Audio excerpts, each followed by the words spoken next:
ukur potensi, bangun karir, bincang-bincang tentang metrologi dan instrumentasi. Pada kesempatan yang istimewa ini, kita akan bersama-sama menggali informasi dan pengetahuan mengenai metrologi dan instrumentasi serta prospek studi dan karir di era teknologi yang akan dibagikan oleh para narasumber. Agar acara ini berjalan dengan lancar dan sukses, marilah kita bersama-sama memulai acara ini dengan bacaan basmalah. Bismillahirrahmanirrahim. Sebelum memulai rangkaian acara, diharapkan selama acara berlangsung, para peserta untuk dapat on-cam atau menghidupkan kamera dan menggunakan virtual background yang telah disediakan, serta tidak lupa mengisi daftar hadir melalui QR Code berikut. Sebelumnya, perkenalkan saya Christina Talin, dan saya Fermanda Aza, selaku MC yang akan memandu keberjalanan acara pada hari ini. Adapun untuk susunan acara pada hari ini adalah sebagai berikut. Yang pertama, pembukaan. Yang kedua, sambutan oleh Kepala Program Studi D3 Metrologi dan Instrumentasi. Yang ketiga, penayangan video company profile ACMET. Yang keempat, pengisian pretest. Yang kelima, materi pertama, pengenalan metrologi dan instrumentasi dalam kehidupan sehari-hari. Selanjutnya, materi kedua tentang bincang-bincang inspiratif kampus kita tentang prospek karir metrologi. Materi ketiga, PMB ACMET tahun 2025. Selanjutnya, sesi tanya-jawab. Kemudian pengisian post-test dan kuesioner. Dan ditutup dengan foto bersama.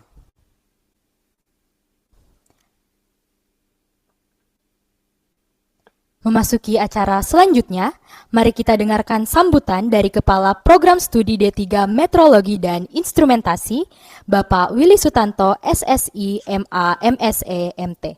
Kepada Bapak Willy Sutanto, dipersilahkan.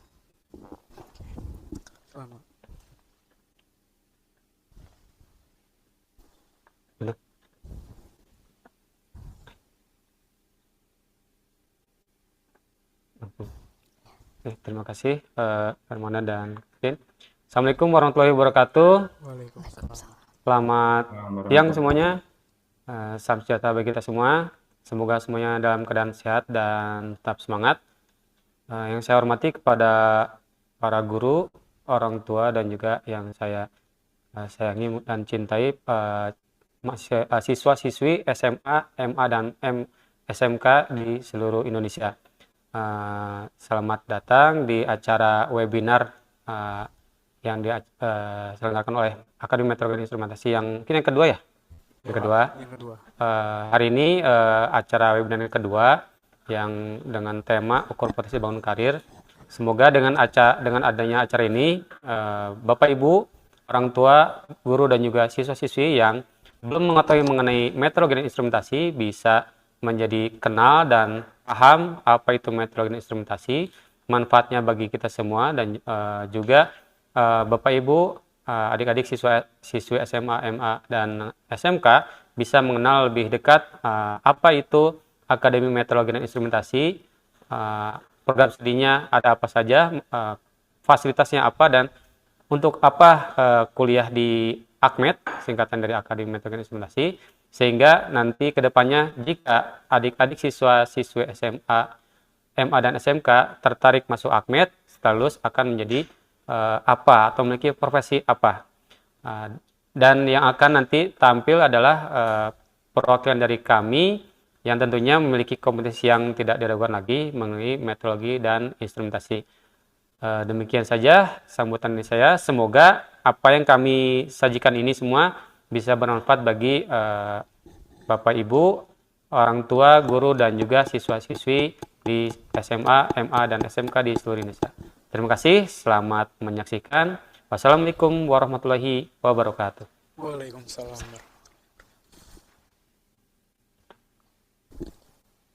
Baik, terima kasih kepada Bapak Willy Sutanto atas sambutannya. Selanjutnya, sebagai awalan dari pelaksanaan webinar kali ini, mari kita saksikan video Company Profile ACMET.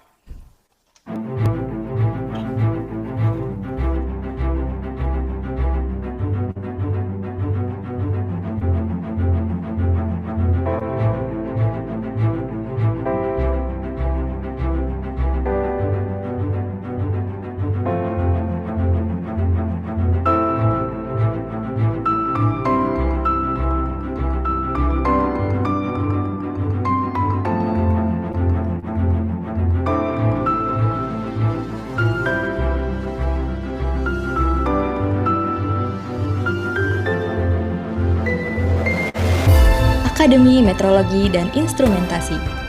Merupakan perguruan tinggi di bawah naungan Kementerian Perdagangan yang membuka program studi D3 bidang meteorologi dan instrumentasi. Akmed berdiri sejak tahun 2016 yang beralamat di Jalan Raya Bandung Sumedang nomor kilometer 25 Kuta Mandiri, Kecamatan Tanjung Sari, Kabupaten Sumedang, Jawa Barat. Sampai tahun 2024, Akmed telah mewisudahi sebanyak 8 angkatan. Lulusan Akmed sebanyak 91,79% sudah bekerja di berbagai instansi dan perusahaan. Sisanya 8,21% melanjutkan kuliah ke jenjang yang lebih tinggi.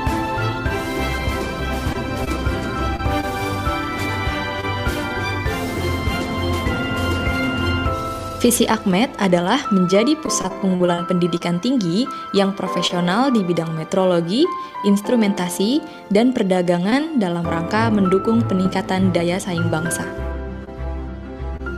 Sedangkan misi Akmed adalah menjadi institusi penyelenggaraan pendidikan tinggi yang diakui secara nasional dan internasional.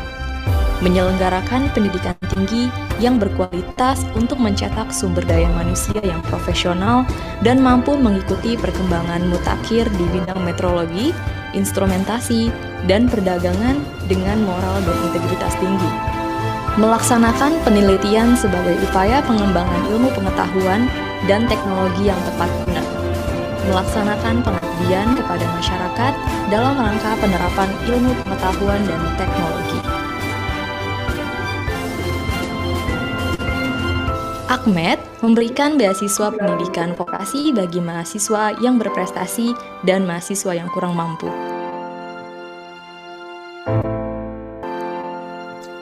Baik, setelah menyaksikan video company profile dari Akmed, akan dilakukan pretest. Terlebih dahulu bagi seluruh peserta webinar kali ini, untuk melihat seberapa jauh para peserta mengetahui informasi mengenai Akademi Meteorologi dan Instrumentasi dan PMB Akmed 2025. Pretest dapat diakses melalui link yang dibagikan pada kolom chat ataupun QR Code yang ditampilkan di layar Zoom Meeting. Waktu pengerjaan pretest dimulai dari sekarang.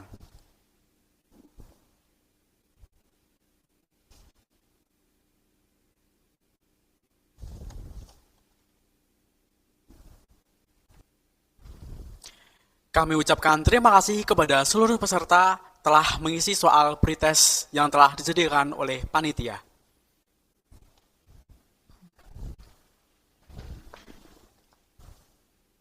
Kang Faza tahu nggak apa itu ilmu meteorologi? Kalau dari aku sendiri sih pasti tahu sih, karena aku kan anak meteorologi. Nah, ilmu meteorologi adalah ilmu yang membahas tentang pengukuran. Berarti meteorologi dan meteorologi itu yang berbeda ya? Ya, berbeda karena kedua cabang ilmu tersebut membahas tentang aspek yang berbeda, di mana meteorologi membahas tentang pengukuran, sedangkan Meteorologi. membahas tentang cuaca. Oke, untuk meningkatkan pengetahuan kita di bidang ilmu meteorologi, bisa kita dengarkan materi pengenalan meteorologi dan instrumentasi dalam kehidupan sehari-hari yang akan disampaikan oleh Bapak R. Bagus Ali Hastaryadi, ST MSE. Kepada Pak Bagus, dipersilakan.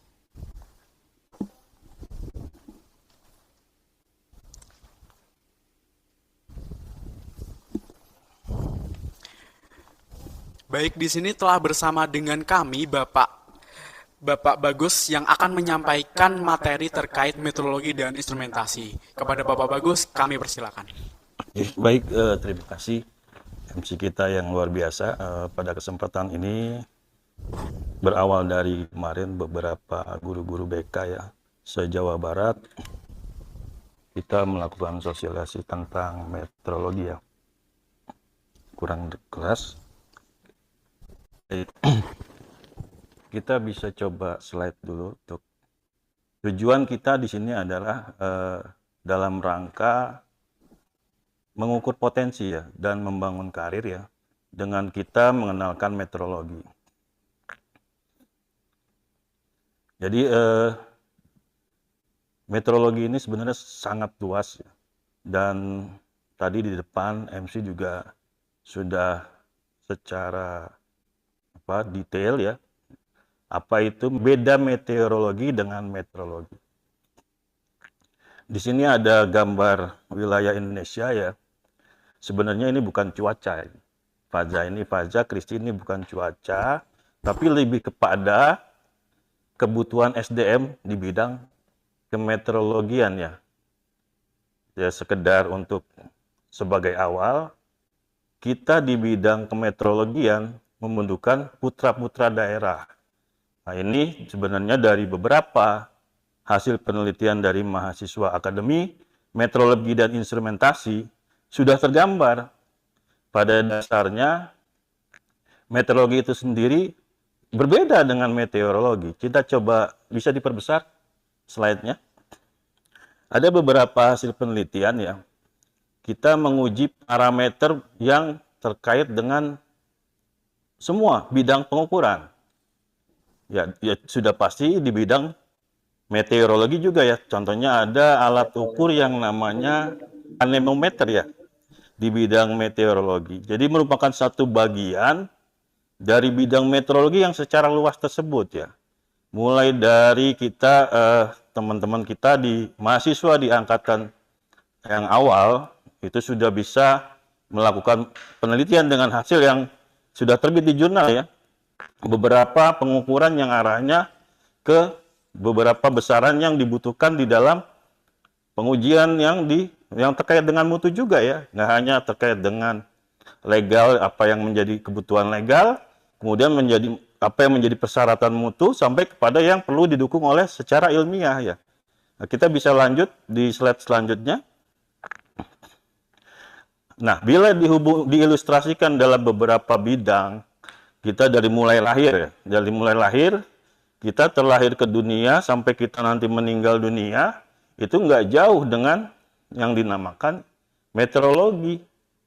Ya, kita mulai di dalam kandungan sudah menggunakan prinsip optik ya. Kita dilihat di dalam kandungan bagaimana kita sebagai bayi dulu waktu kita bayi, pertumbuhan kita mulai dari kandungan, kita sudah mulai bisa dilihat dari bentuk dimensinya, kemudian jenis kelamin dan sampai kepada nanti kita beranjak balita ya.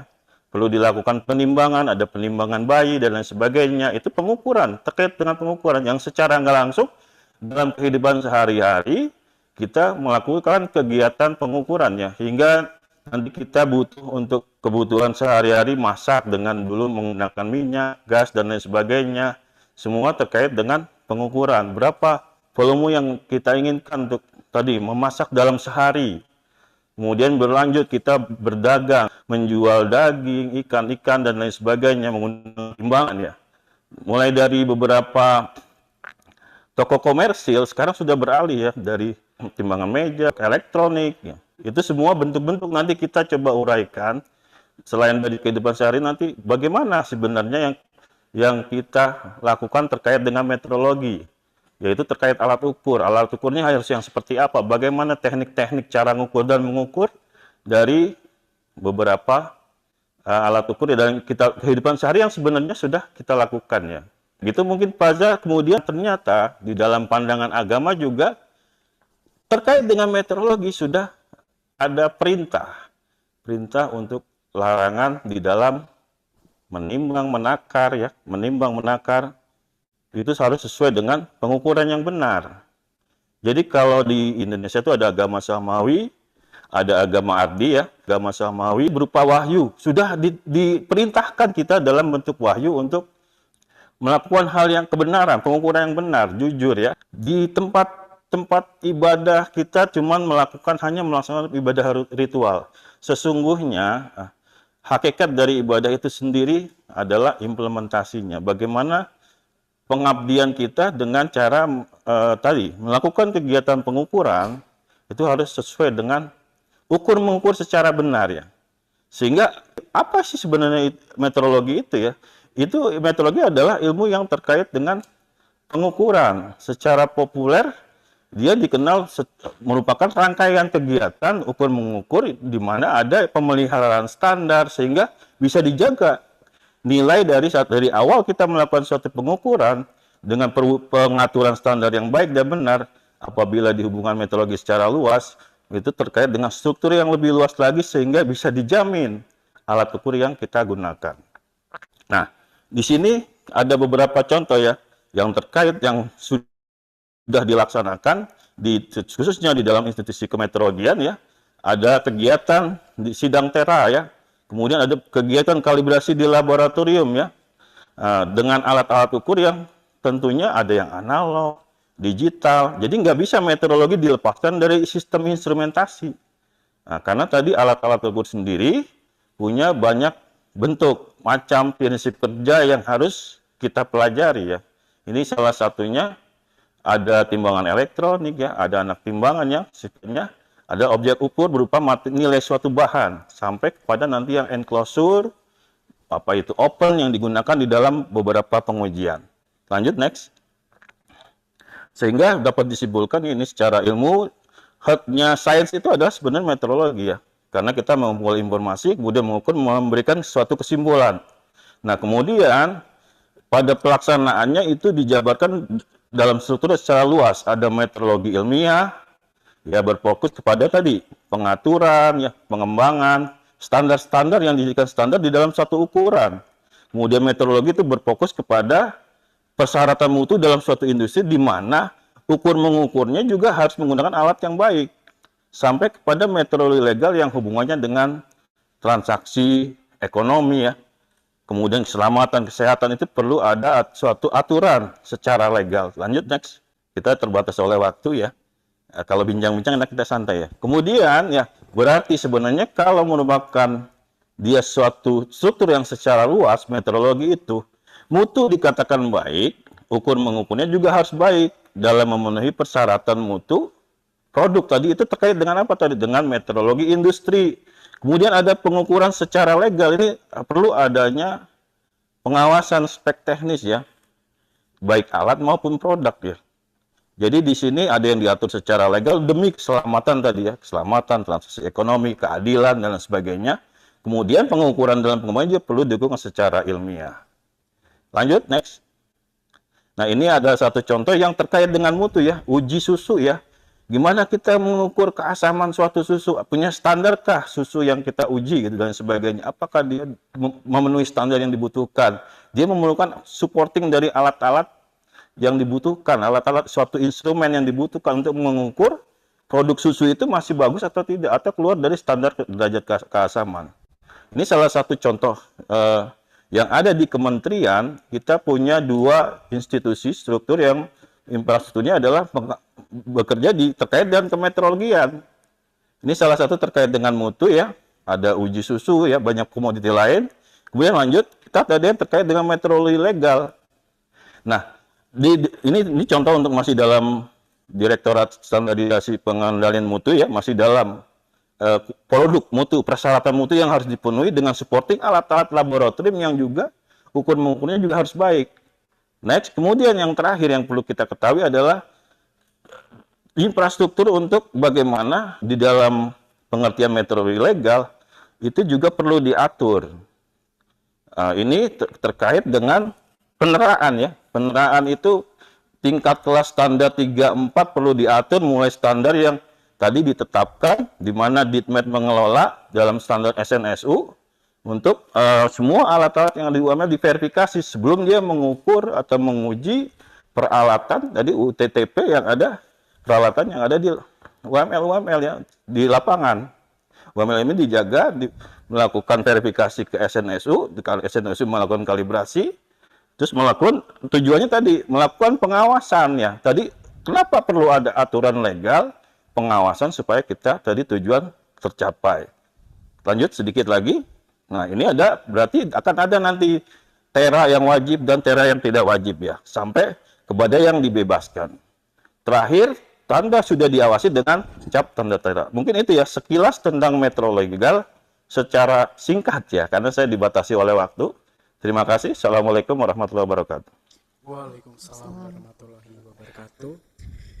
Sungguh sebuah materi yang luar biasa yang telah disampaikan Bapak Bagus Ali kepada seluruh peserta webinar pada siang hari ini, di mana pada sesi pertama ini perlu kita catat-catat bahwa meteorologi itu bisa diibaratkan sebagai hotnya sains ya Pak Bagus. Ya, betul. Jadi meteorologi science. itu sudah dijamin dan ditetapkan di agama dan juga secara garis besar di perundangan di Indonesia itu sudah dicatat dengan jelas di Undang-Undang Nomor 2 Tahun 1981. Terima kasih Pak Bagus. Dan sedikit kata penutup tadi, dengan saya mengenalkan secara singkat itu, mudah-mudahan teman-teman tuh bisa mengukur potensi sehingga bisa membangun karir kalau memang tadi dari segi potensi dan kemampuan minat bakat di bidang instrumentasi dan meteorologi. Terima kasih.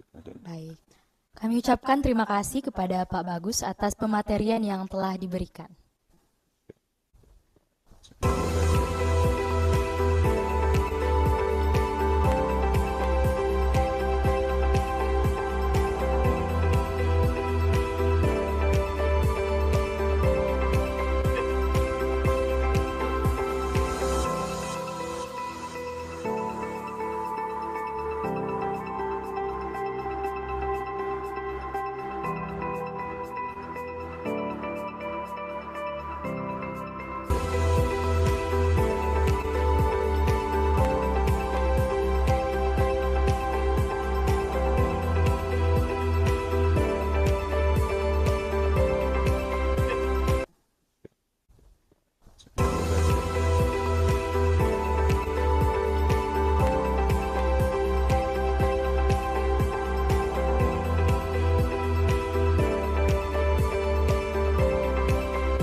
Kayaknya. Jelek nggak sih? Baik, selamat siang semuanya. Salam sejahtera bagi kita semua. Selamat datang di acara materi kedua, di acara Bincang Inspiratif Kampus kita. Hari ini kita akan berbincang santai tapi penuh makna dengan tema Ukur Potensi Bangun Karir dengan Pengalaman di Dalam Kampus. Di sini sudah hadir bersama saya dua narasumber yang luar biasa hebatnya. Pertama ada Bapak Deki Ari Irwanto, alumni D3 Meteorologi dan Instrumentasi, yang kini telah menjadi dosen. Selamat datang Pak Deki. Selamat datang, terima kasih. Saya sangat senang sekali dapat hadir di kegiatan Bincang Santai tentang meteorologi hari ini untuk berbagi pengalaman. Semoga dapat menginspirasi. Dan narasumber kedua kita telah bersama dengan kita pada siang hari ini, perwakilan dari mahasiswa yang sedang menempuh semester akhir di Akademi Meteorologi dan Instrumentasi, yaitu Kak Alia Sarifah, mahasiswa luar biasa yang mempunyai segudang pengalaman. Selamat datang Kak Alia. Ya, terima kasih. Halo semuanya. Terima kasih sudah mengundang saya di acara Bincang-Bincang pada siang hari ini. Baik, di sini acaranya kita berjalan dengan lancar dan juga kita santai karena kita akan berdiskusi terhadap dua sisi nih, dari sisi dari Bapak Deki selaku dosen dan juga di sisi dari Kak Alia sebagai mahasiswa yang sedang menempuh semester akhir di Akademi Meteorologi dan Instrumentasi. di sini saya mempunyai pertanyaan nih kepada Pak Deki. Pak Deki sekarang kan sudah menjabat menjadi dosen di AKMET ya Pak. Nah, bisa Bapak ceritakan pengalaman Pak Deki, perjalanan Pak Deki dari mahasiswa hingga akhirnya menjadi dosen itu bagaimana kepada para peserta webinar kali ini? Jadi yang pertama saya tekankan adalah jangan takut untuk bermimpi. Waktu saya mendaftar sebagai mahasiswa di program D3 Meteorologi dan Instrumentasi, saya memang tidak ada pikiran sama sekali bakal menjadi dosen dan di posisi yang seperti sekarang. Karena itulah jangan tutup mimpi kalian para siswa dari SMA, SMK, dan MA.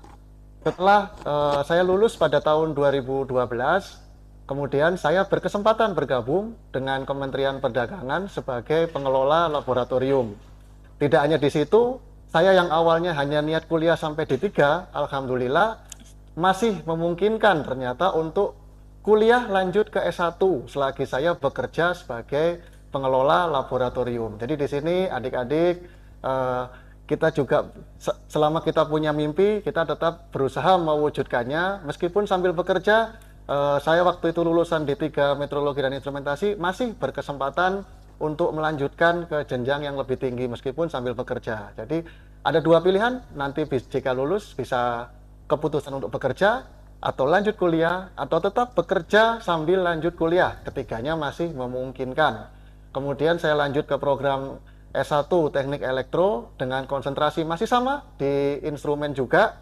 Kemudian waktu itu, kemudian setelah lulus saya bekerja sebagai pengelola lab, sebagai peranata lab juga. Dan alhamdulillah pada tahun 2020 saya mendapat beasiswa dari Kementerian Perdagangan untuk lanjut ke jenjang yang lebih tinggi lagi. Jenjang yang sebenarnya tidak pernah saya sangka saya sampai di tahap itu. Ke jenjang yaitu ke S2 atau magister untuk bidang instrumentasi dan kontrol. Kemudian saya lulus alhamdulillah pada tahun 2022 dan berkesempatan bergabung sebagai dosen di AKMET. Terima kasih.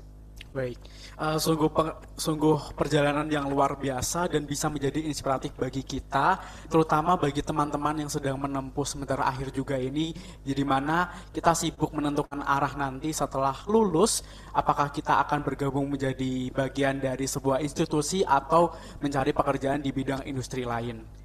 Bisa menjadi gambaran bagi kami, Pak Deki. Nah, di sini pertanyaannya kepada Kak Alia nih. Nah, kan Kak Alia ini kan masih berkuliah ya di AKMET, apalagi sekarang di semester akhir.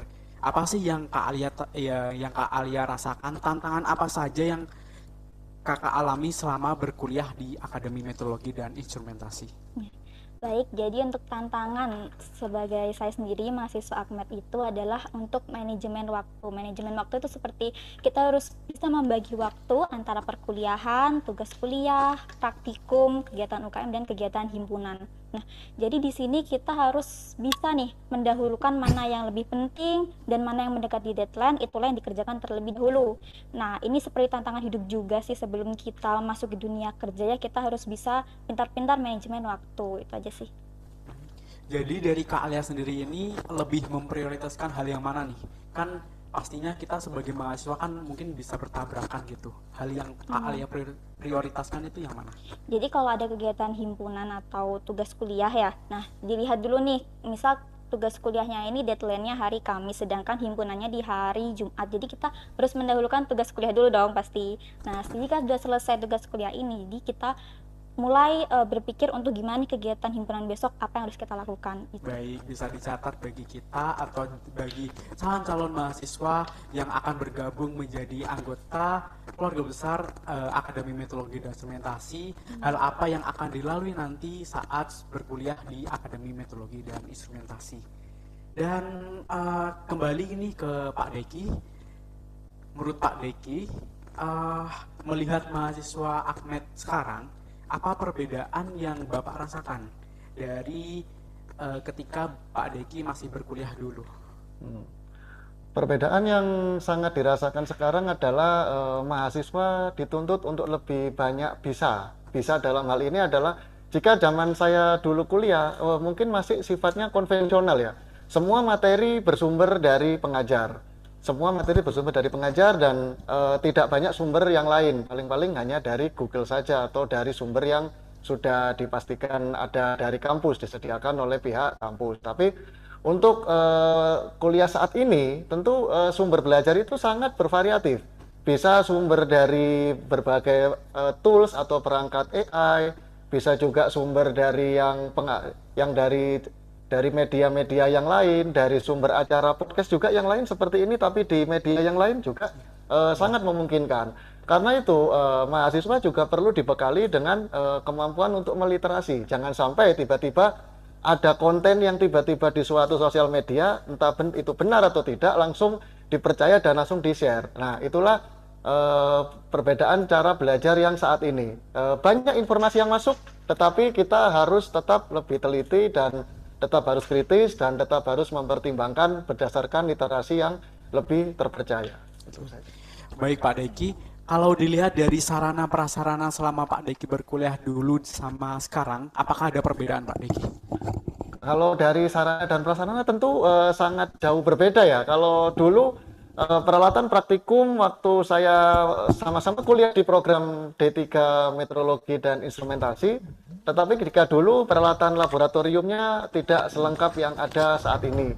Kalau dulu peralatan praktikum seperti alat ukur standar yang mungkin tadi juga sempat disinggung oleh Pak Bagus bahwa kita butuh standar ukuran dan sebagainya masih sangat terbatas. Dan untuk saat ini di fasilitas laboratorium di Akademi Meteorologi alhamdulillah itu telah dilengkapi dengan peralatan standar yang mendukung kegiatan praktikum. Di samping itu juga dapat memastikan bahwa teori dan praktik itu juga bisa sejalan. Jangan sampai kita hanya cukup teori sampai simulasi saja, tapi praktiknya di angan-angan. Nah, kalau sekarang alhamdulillah sudah memungkinkan untuk adanya teori, praktik, dan seperti workshop juga memungkinkan untuk dilaksanakan di Akademi Meteorologi dan Instrumentasi. Baik secara sarana dan prasarana, Akmed ini fasilitasnya sudah dapat menunjang kegiatan praktikum, kegiatan pembelajaran harian ya Pak Deki. Ya. Oke, baik di sini kembali ke Kak Alia selaku perwakilan dari mahasiswa ya. Nah, Kak Alia sendiri kan sekarang sudah menempuh pendidikan di semester akhir ya. Sekarang sedang bikin proyek tugas akhir. Pasti setelah itu kan wisuda dan tamat berkuliah di Akademi Meteorologi dan Instrumentasi.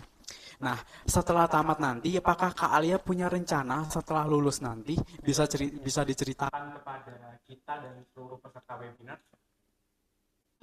Baik, jadi untuk setelah lulus karena masih fresh graduate ya, nah jadi tuh aku tuh lebih pengen melatih skill aku, terus juga pengen nambah pengalaman dan nambah ilmu juga. Nah rencananya mau di swasta dulu, tapi aku juga terbuka sih buat menempuh studi lagi. Nah, jadi misal ke S1 gitu. Nah, jadi siapa tahu kan seperti pengalamannya Pak Deki bisa jadi dosen gitu kan.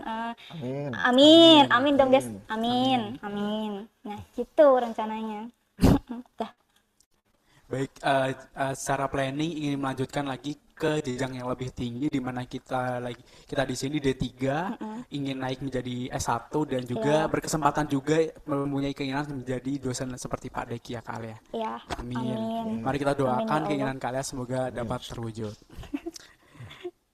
Baik di sini kan mungkin tips dari Pak Deki bagaimana nih melihat mahasiswa sekarang yang akan terjun ke dunia kerja. Hal apa yang perlu dipersiapkan Pak Deki? Hal yang paling penting untuk era saat ini sesuatu yang berbeda adalah saat ini tuh sudah banyak berbagai tools ya yang mendukung pekerjaan. Jadi beberapa perusahaan itu membutuhkan juga kita itu mahir dan pandai untuk mengoperasikan tools yang tersedia. Misalnya ya kalau misalnya ada Excel, jangan hanya Excel itu dipakai buat bikin tabel saja gitu. Bikin tabel terus copy paste terus ditempel di laporan. Enggak, bukan gitu saja. Sebenarnya misalnya tool seperti Excel pun bisa kita maksimalkan dalam hal untuk misalnya mengolah data yang jumlahnya sangat tinggi. Bisa juga memprediksi tren atau data yang sifatnya statistik untuk mengetahui data-data yang sifatnya statistik. Misalnya apakah suatu variabel itu berpengaruh pada variabel yang lain. Jadi tidak hanya mengoperasikan tools itu yang ala kadarnya cuma Excel buat dipakai untuk membuat tabel, copy paste ke Word ya, itu sudah zaman saya dulu, tapi sekarang kan tuntutannya lebih tinggi. Iya. Ditambah lagi sekarang ada pekerjaan baru namanya data analis. Nah, atau analis data. Itu kan tuntutannya sangat dituntut untuk kemahiran untuk mengoperasikan tools.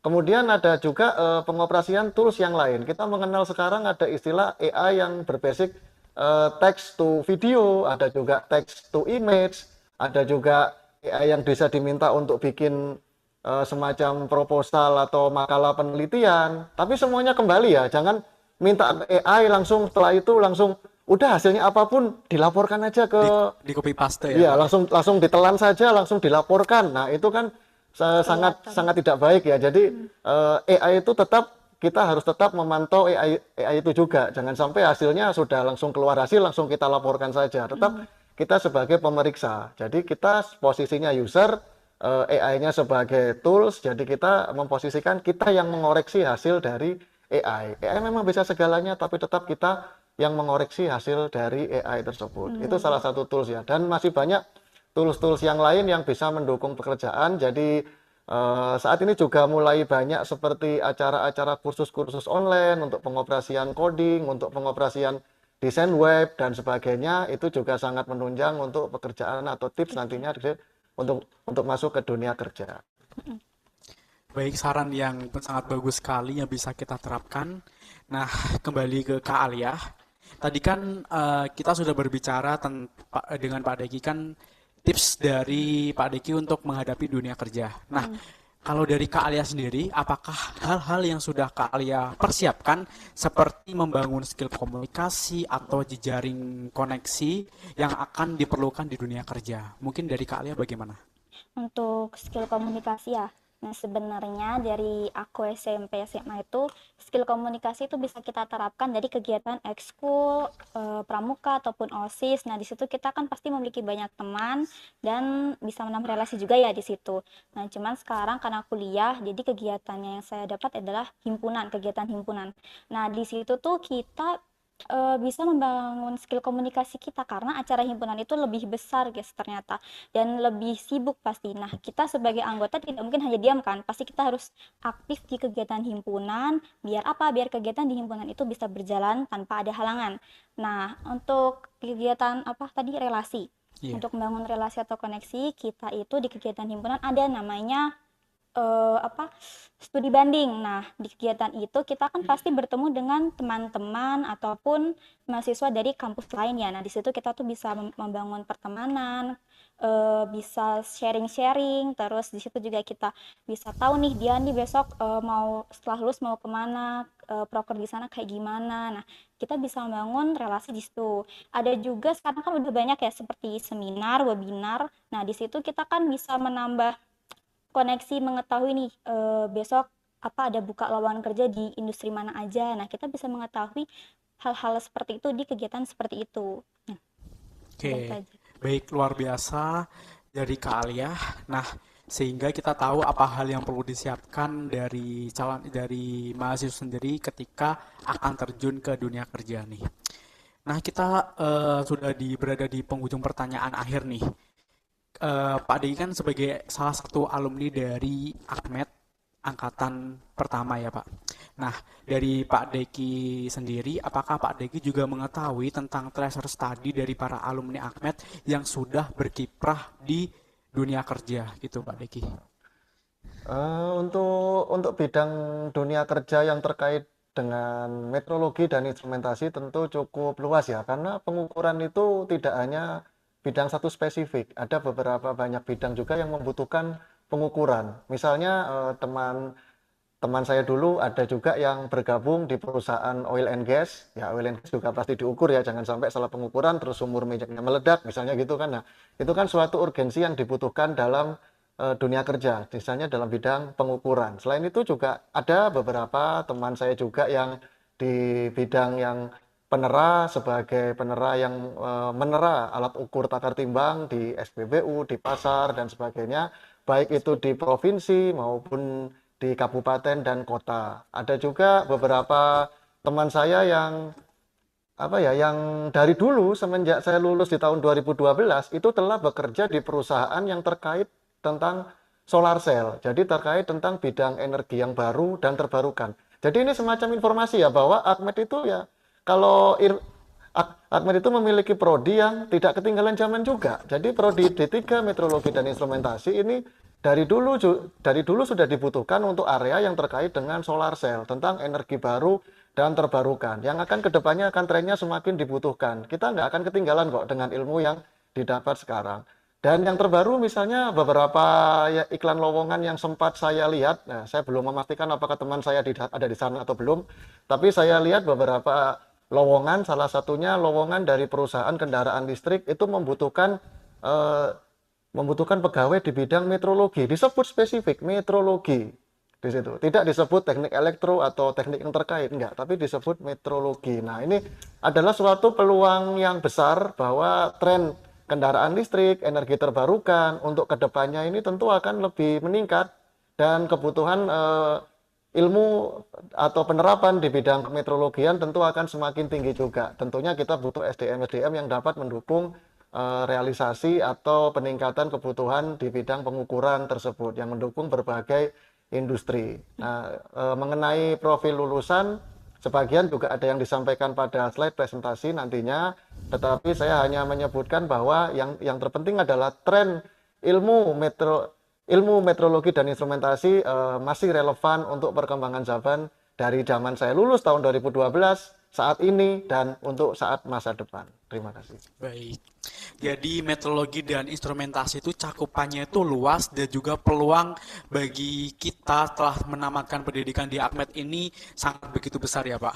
Baik kita dibutuhkan di oil and gas atau menjadi penerah, yaitu petugas tera di kabupaten atau wilayah kota seluruh Indonesia, dan juga tadi sebutkan juga tentang solar cell dan juga ada lowongan pekerjaan di kendaraan listrik begitu. Masih banyak lagi hal job desk yang akan dispesifikasikan oleh lulusan Akademi Meteorologi dan Instrumentasi begitu. Nah, untuk Kak Alia nih, bagaimana cara untuk meraih keberhasilan dalam menempuh pendidikan di Akmed? Untuk meraih keberhasilan, Ya, utamanya itu seperti yang Pak Diki katakan, bermimpi. Nah, kita tuh harus memiliki mimpi yang tinggi. Jadi dengan mimpi yang tinggi itu kita pasti ketika menjalankan mimpi itu pasti ada banyak rintangan, terus ada banyak cobaan. Nah, kita itu pasti jangan patah semangat. Kita harus positive thinking, kita nggak boleh menyerah. Nah, seperti yang skill-skill yang kita dapatkan, seperti skill komunikasi itu juga bisa kita terapkan untuk untuk meraih mimpi itu. Oke, Nah, karena keberhasilan. skill komunikasi juga itu penting ya di dunia kerja, karena kita bisa membangun relasi dan kita bisa berkomunikasi dengan atasan dengan cara yang lebih baik gitu. Nah, dengan mimpi yang tinggi itu, kita tuh pasti akan meraihnya jika kita tidak menyerah dan berpositif thinking. Kita pasti bisa, kita harus percaya diri. Gitu. Oke, terima kasih Kak Alia. Sebuah cara dan pesan yang disampaikan Kak Alia bisa memotivasi kita, baik calon mahasiswa atau mahasiswa yang sedang menonton acara webinar kali ini. Mungkin terakhir kali sepatah dua patah kata dari Pak Deki yang ingin disampaikan kepada seluruh peserta terkait pentingnya meteorologi dan instrumentasi, terutama Akmed ini sebagai salah satu pelopor ilmu meteorologi yang ada di Indonesia. Bahkan kita menjadi tonggak ukur penghasil SDM di bidang meteorologi, Pak. Pesan, ya, saya dulu sedikit kembali juga bahwa saya dulu waktu ada pembukaan beasiswa D3 Meteorologi dan Instrumentasi ini saya tidak tahu apa itu D3, apa itu meteorologi dan instrumentasi. Yang terpenting waktu itu saya berusaha apapun nama jurusannya, yang terpenting itu teknik dan saya mendapatkan beasiswa. Jadi alhamdulillah kepada para peserta yang mengikuti kegiatan webinar ini, Anda telah mendapatkan informasi yang lebih banyak dibandingkan saya waktu itu. Nah, untuk saat ini yang terpenting adalah beradaptasi dengan kemajuan zaman juga, karena saya juga dituntut untuk beradaptasi dari zaman saya kuliah dulu sampai sekarang. Tentu ada banyak sekali perkembangan metode belajar, perkembangan metode teknologi juga, perkembangan yang terkait penelitian dan sebagainya. Saya dituntut untuk beradaptasi. Jadi pesan saya kepada generasi muda, jadilah generasi yang mampu beradaptasi di setiap perkembangan zaman dan teknologi. Baik, terima kasih. Tak terasa kita sudah berada di penghujung acara materi kedua terkait bincang-bincang inspiratif prospek karir di bidang meteorologi dan instrumentasi. Dan saya ucapkan terima kasih nih kepada narasumber kita yang telah memberikan hal-hal yang diperlukan bagi calon-calon mahasiswa dan juga para peserta webinar kali ini. Kepada narasumber kita, Pak Deki dan Kak Alia, saya ucapkan terima kasih dan semoga dapat menginspirasi kita semua. Ya, terima Dan kasih semoga juga. teman-teman Amin. semua dapat mendapatkan inspirasi baru dari obrolan kita siang hari ini. Dan ternyata sudah di penghujung acara, saya tutup. Terima kasih. Sampai jumpa di sesi berikutnya. Terima kasih. Bye. Terima kasih. Tata cara pendaftaran. Yuk, ganti lagi. Matiin dulu.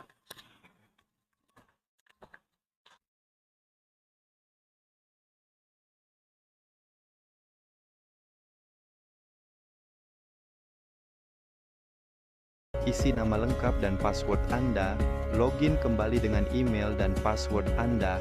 Anda akan masuk ke halaman dashboard, klik menu PMB, lalu klik pilih jalur yang Anda inginkan, lalu simpan, kemudian klik data pendaftaran untuk melengkapi biodata Anda. Orang tua atau wali, klik simpan jika sudah selesai, klik bagian kelola file, pilih jalur yang Anda inginkan, dan upload foto semua persyaratan-persyaratan dan kirim. Akan keluar kolom permintaan nomor virtual account dan segera lakukan pembayaran di bank. Boleh menggunakan m-banking. Setelah melakukan pembayaran, masuk lagi ke tombol simpan permanen dan pastikan semua berkas persyaratan sudah tercentang semuanya. Dan klik simpan permanen. Silahkan menunggu proses verifikasi oleh panitia penerimaan mahasiswa baru.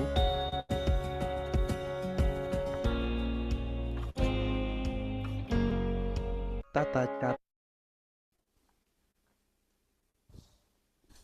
Wah, meteorologi ternyata sangat menjanjikan ya. Ya, benar banget.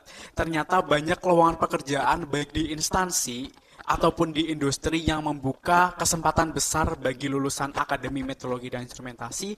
Dan Kak Kristi, kita patut bangga nih karena kita bisa menjadi salah satu bagian dari AKMET. Kira-kira ada nggak ya informasi tata cara pendaftaran menjadi mahasiswa AKMET? Pertanyaan bagus nih.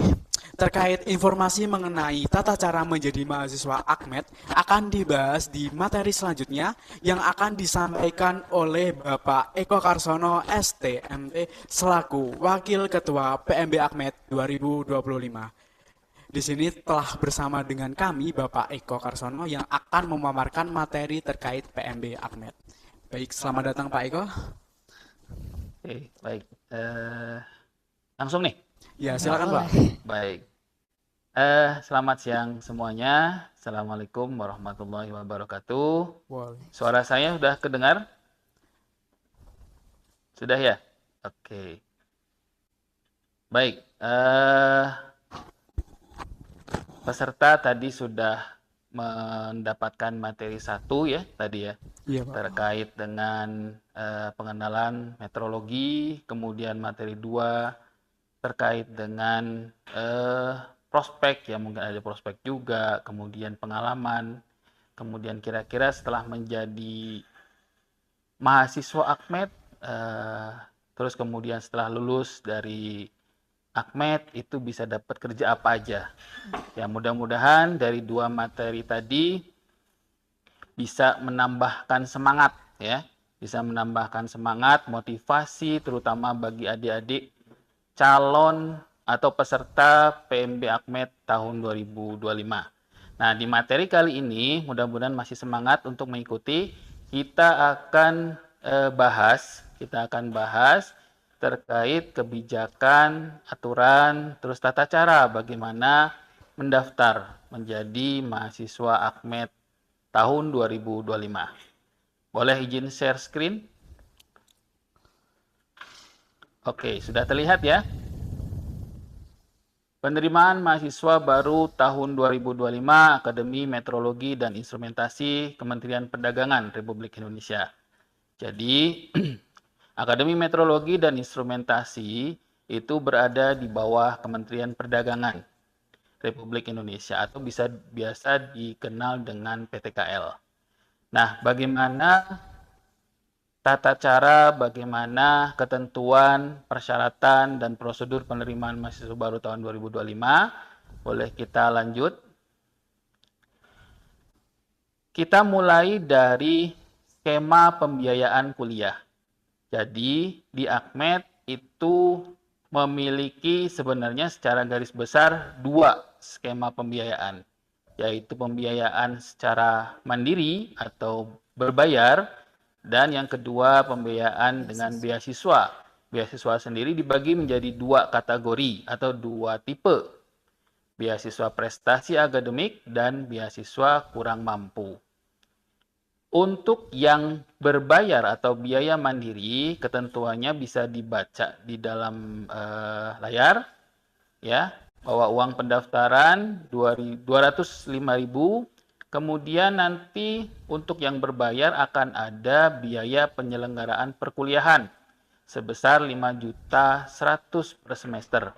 Kemudian untuk wisuda nanti biayanya sebesar Rp800.000. Untuk yang beasiswa, baik itu yang prestasi ataupun kurang mampu, sama dua-duanya juga untuk pendaftaran PMB membayar dengan biaya sebesar Rp205.000. Tetapi di sini untuk yang beasiswa, biaya penyelenggaraan perkuliahannya gratis selama 6 semester. Selama 6 semester, nanti kalau sudah selesai 6 semester, biaya wisuda sama Rp800.000. Nah, ini skema pembiayaan kuliah di AKMED. Jadi yang membedakan antara berbayar dengan yang mendapatkan beasiswa adalah gratis di biaya penyelenggaraan perkuliahan atau bisa disebut SPP-nya lah, seperti itu per semester. Kemudian untuk biaya lain-lain, untuk yang berbayar maupun beasiswa, apalagi beasiswa ya, itu tidak ada yang namanya uang pangkal, tidak ada yang namanya uang gedung, tidak ada ya. Jadi begitu lulus seleksi, kalau yang berbayar hanya membayar uang perkuliahannya saja. Per semester 5.100.000. Oke, lanjut. Nah, bagaimana kebijakan PMB AKMED tahun 2025? Next. Untuk PMB tahun 2025 dibagi menjadi 2 jalur. Jalur undangan dan jalur reguler. Untuk jalur undangan, itu yang membedakan dengan jalur reguler adalah bahwa untuk jalur undangan, peserta itu berasal dari daerah yang memiliki kuota mahasiswa yang ditetapkan oleh Kementerian Perdagangan. Nah, kemudian calon mahasiswa tersebut akan mendapatkan rekomendasi dari dinas yang membidangi perdagangan. Dan mahasiswa atau calon mahasiswa harus memenuhi persyaratan mendapatkan beasiswa. Jadi jalur undangan itu jalurnya yang sebelumnya kan skemanya ada 2 tuh. Skema yang berbayar dan skema beasiswa. Untuk jalur undangan berarti masuk ke skema beasiswa. Nah, ini ada catatan untuk daerah yang tidak mempunyai kuota, tapi dia membutuhkan SDM kemeteorologian, itu dapat bersurat ke AKMED untuk dimasukkan ke jalur undangan. Kemudian jalur yang kedua adalah jalur reguler. Jalur reguler ini itu adalah masyarakat umum ya, lulusan SMA, MA, SMK ya. Itu bisa mendaftar dari jalur reguler ini tanpa mempertimbangkan kuota yang ditetapkan oleh Kementerian Perdagangan. Jadi peserta berasal dari masyarakat umum tanpa mempertimbangkan kuota dari Kemendag. Nah, jalur reguler ini ada yang mendapatkan beasiswa, ada yang mandiri. Jadi tadi skema berbayar tadi itu adanya di jalur reguler, di mana dia membayar nanti untuk uang perkuliahannya sebesar 5.100.000 tadi. Nah, kalau yang jalur beasiswa tentu saja dia harus memenuhi kriteria atau persyaratan untuk mendapatkan beasiswa. Baik itu beasiswa prestasi akademik maupun beasiswa kurang mampu. Oke, next. Nah, persyaratannya seperti apa? Boleh kita lihat. Untuk persyaratan jalur undangan.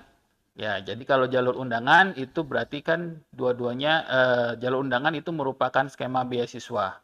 Artinya persyaratannya adalah persyaratan untuk mendapatkan beasiswa.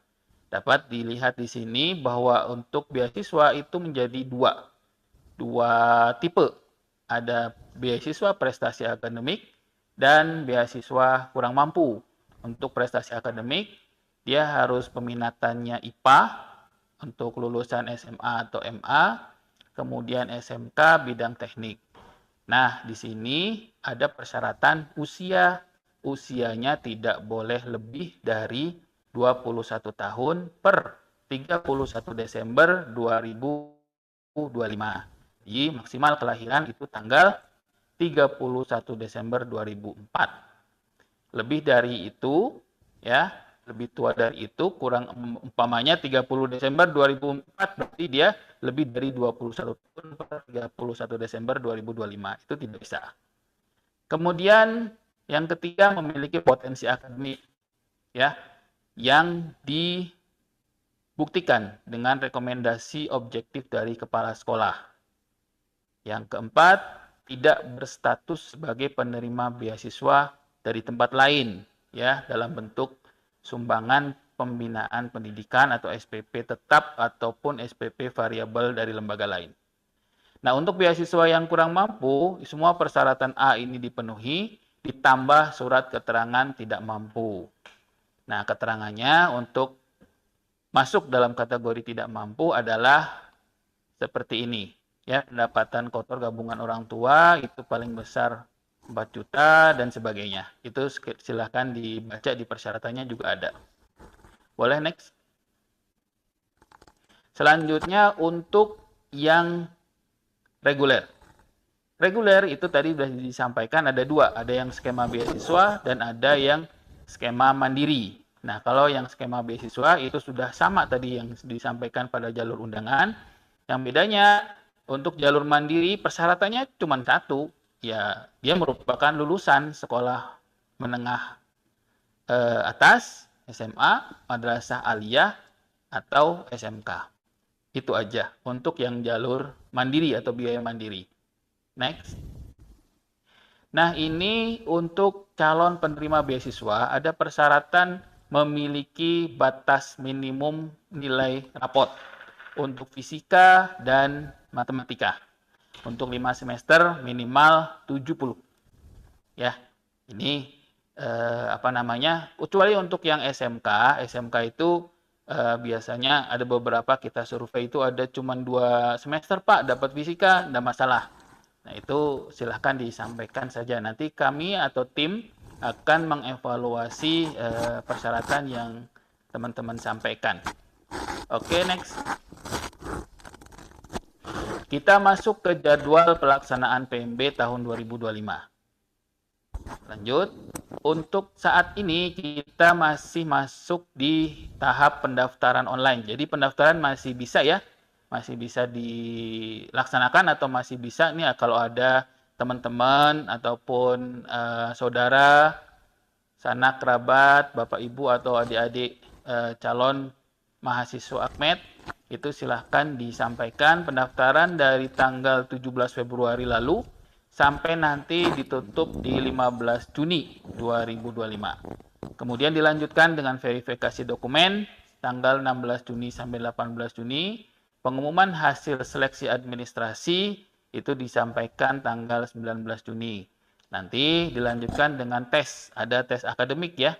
Tes akademik tanggal 23 Juni. Yang diteskan apa saja, Pak? Yang diteskan adalah ini matematika, fisika. Nah, umumnya ini ada bahasa Inggris, bahasa Indonesia, pengetahuan umum dan kimia sedikit. Nah, kemudian nanti tata cara untuk TKA atau tes kemampuan akademik akan kami sampaikan kemudian. Kemudian nanti hasil tesnya, tes kemampuan akademik yang disampaikan tanggal 25 Juni. Terus ada psikotes secara online. Nah, nanti tata cara psikotes akan disampaikan kemudian tanggal 30 Juni. Wawancara juga disampaikan nanti atau dilaksanakan tanggal 1 Juli. Pengumuman hasil seleksi PMB tanggal 7 Juli. Pengumuman penerima beasiswa jalur reguler akan disampaikan tanggal 9 Juli. Jadi hasil seleksi untuk yang reguler itu untuk yang beasiswa, yang mereka yang mendapatkan beasiswa itu di tanggal 9 Juli. Daftar ulang tanggal 14 sampai 15 Juli. Next. Kemudian kami juga membuka gelombang kedua, ya. Gelombang kedua dari 14 Juli sampai 1 Agustus, verifikasi dokumen dari 4 Agustus dan 5 Agustus, kemudian hasil seleksi administrasi 7 Agustus dan seterusnya. Ya, sampai nanti daftar ulang tanggal 1 sampai 2 September 2025. Next. Bagaimana tata cara pendaftarannya? Pendaftarannya, boleh di next. Pendaftarannya silahkan adik-adik, terutama yang calon peserta PMB tahun 2025, itu buka di situs akmed.kemendag.go.id. Nah, di situ lengkap, ya, lengkap. Bahkan kami juga sudah menyiapkan buku panduan. Buku panduannya ada di file pendukung di poin nomor berapa ini? 1, 2, 3, 4, 5, 6, 7, 8. Poin nomor 8. Itu silahkan di-download. Itu semua panduan ada di situ. Next. Nah, di dalam buku panduan itu juga ini ada beberapa hal yang saya highlight. Yang pertama adalah melakukan registrasi. Itu juga sama. Silahkan nanti dibuka dulu websitenya. Kemudian klik registrasi PMB. Next. Kemudian setelah itu kalian daftar di situ tuh nama, terus alamat emailnya, ya diikutin saja. Kemudian operasi matematikanya itu dikerjakan. Kemudian registrasi. Lanjut. Kemudian email yang kalian daftarkan itu dicek, ya di registrasinya itu dicek, kemudian direspon, diikuti. Di situ ada passwordnya untuk nanti next. Login. Nah, selanjutnya nanti login menggunakan password yang disampaikan di email. Lanjut. Setelah login, kalian bisa mengakses pendaftaran, mulai dari milih jalur, data pendaftar, kemudian kelola file, kalian harus mengupload beberapa file yang ditentukan, kemudian nilai rapot, ya, disampaikan juga, kemudian nanti kalian bisa mengajukan pembayaran. Pembayarannya menggunakan skema PNBP. Nah, tata caranya juga ada di situ. Kemudian setelah semua data itu sesuai, kalian simpan permanen, dan kalian juga selama proses pendaftaran ini bisa melakukan cek status pendaftaran. Karena di situ juga ada keterangan atau peringatan yang disampaikan oleh tim panitia kepada peserta, sehingga peserta bisa memantau kekurangannya itu apa. Next. Nah, ini tadi pilih jalur. Bisa jalur undangan atau jalur reguler. Kalau memang kalian mempunyai rekomendasi dari dinas, pilih jalur undangan. Kalau tidak ada rekomendasi jalur dinas, bisa klik reguler. Lanjut. Data pendaftar silahkan kalian isi sesuai dengan ketentuan.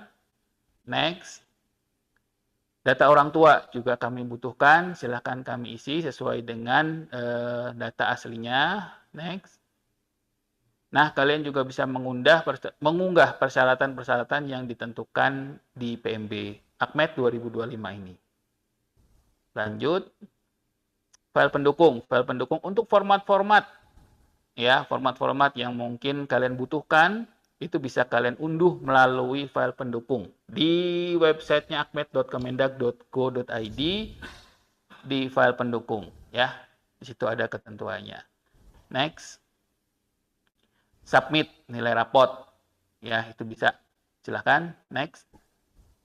Permintaan kode billing. Nah, nanti setelah kalian semua selesai mengisi data-data, itu bisa minta kode billing. Jadi ini karena kita tidak, ini merupakan skema PNBP, jadi uang yang disampaikan itu tidak masuk ke rekening Akmed, tapi masuk ke rekeningnya Kementerian Keuangan. Jadi skemanya skema PNBP, jadi harus menggunakan permintaan kode billing, yang nanti kode billing itu dibayar dan uangnya itu masuk ke Kementerian Keuangan.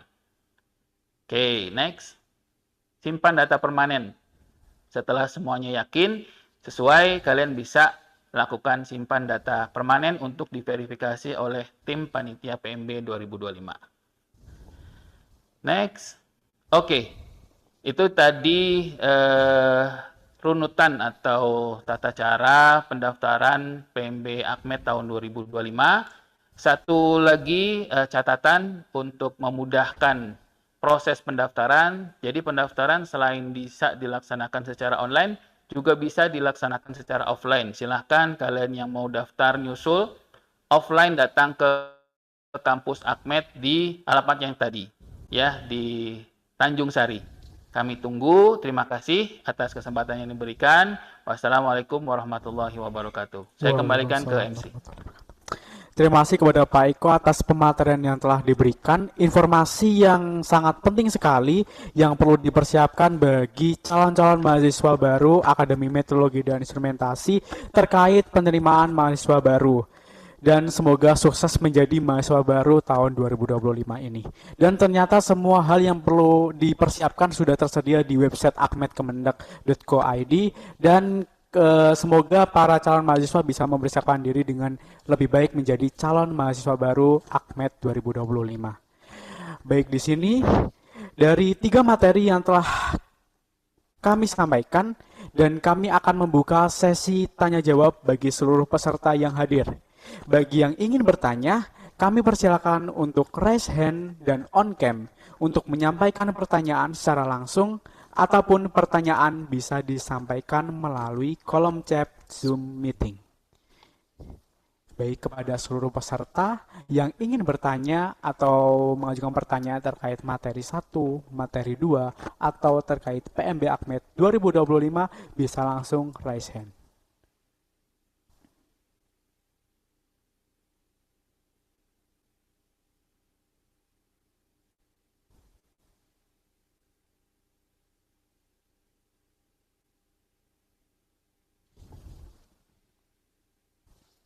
Atau mungkin bisa melalui chat kali ya? Bisa, Pak. Silahkan disampaikan. Atau bisa bagi yang ingin bertanya bisa disampaikan di kolom chat Zoom sehingga akan kami jawab pada sesi tanya jawab kali ini.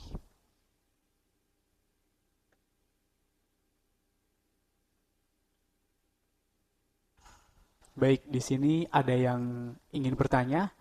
Kepada peserta Daud dari SMA Negeri 18 Garut bisa langsung on mic untuk mengajukan pertanyaan.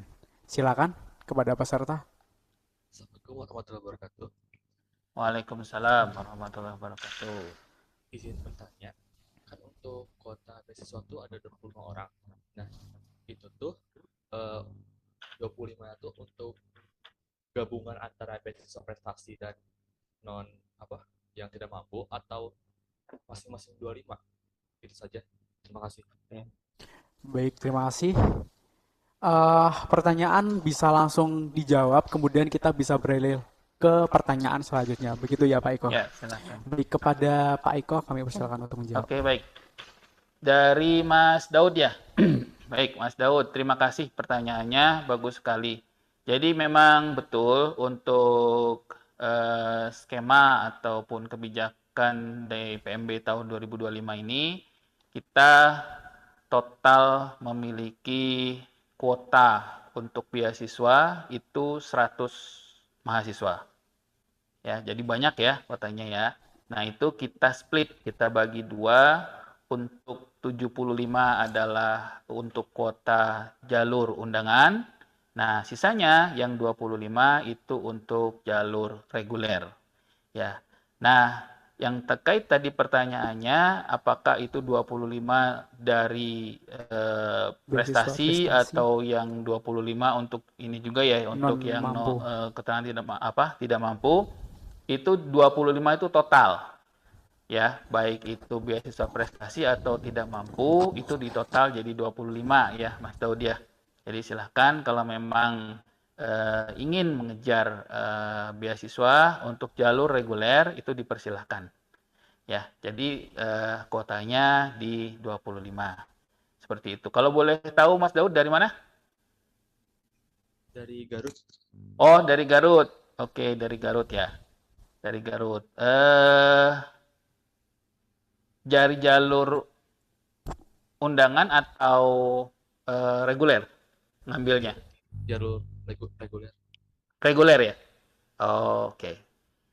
Silakan nanti dilengkapi saja ya. Dua-duanya saja ya Mas Daud, kalau saran kami, dua-duanya itu dipenuhin. Maksud saya penuhi persyaratan untuk beasiswa. Siapa tahu nanti hasilnya Mas Daud bisa masuk ke reguler tapi yang beasiswa. Lumayan kan?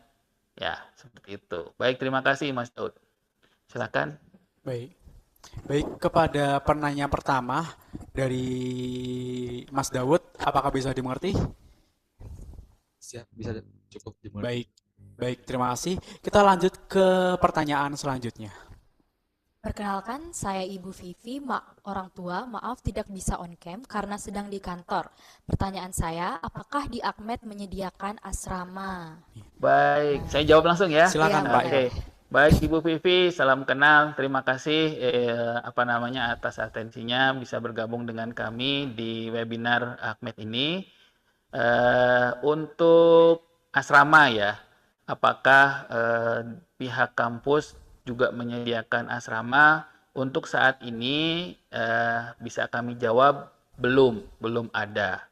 Jadi kami pihak kampus belum dapat memfasilitasi mahasiswa dengan asrama. Memang untuk kebijakannya saat ini seperti itu. Ya, itu seperti itu Bu Vivi. Jadi mahasiswa itu saat ini ngekos ya.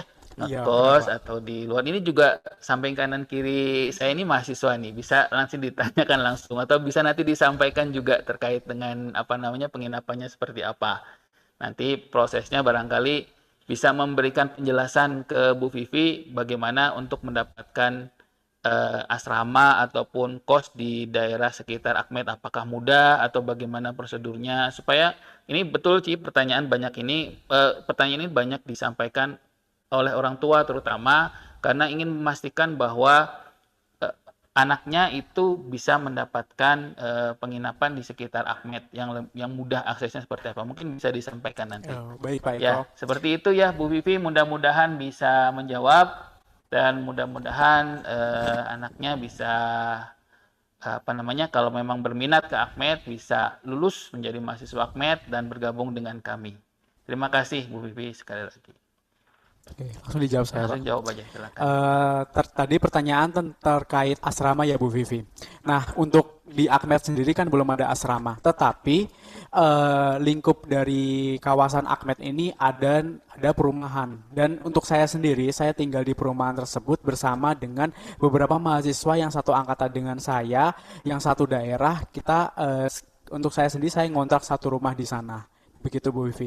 Tapi tidak menutup kemungkinan jika anaknya Bu Vivi ingin ngekos karena kawasan Akmen itu adalah kawasan pendidikan yaitu dekat dengan komplek pendidikan Jatinangor. Banyak kampus besar seperti ITB Jatinangor, Unpad Jatinangor dan juga IPDN. Banyak mahasiswa yang lain itu juga berkuliah di sana. Jadi untuk tempat tinggal tidak menutup kemungkinan, tidak usah ragu karena banyak fasilitas yang ditawarkan di sekitar kawasan Akmed.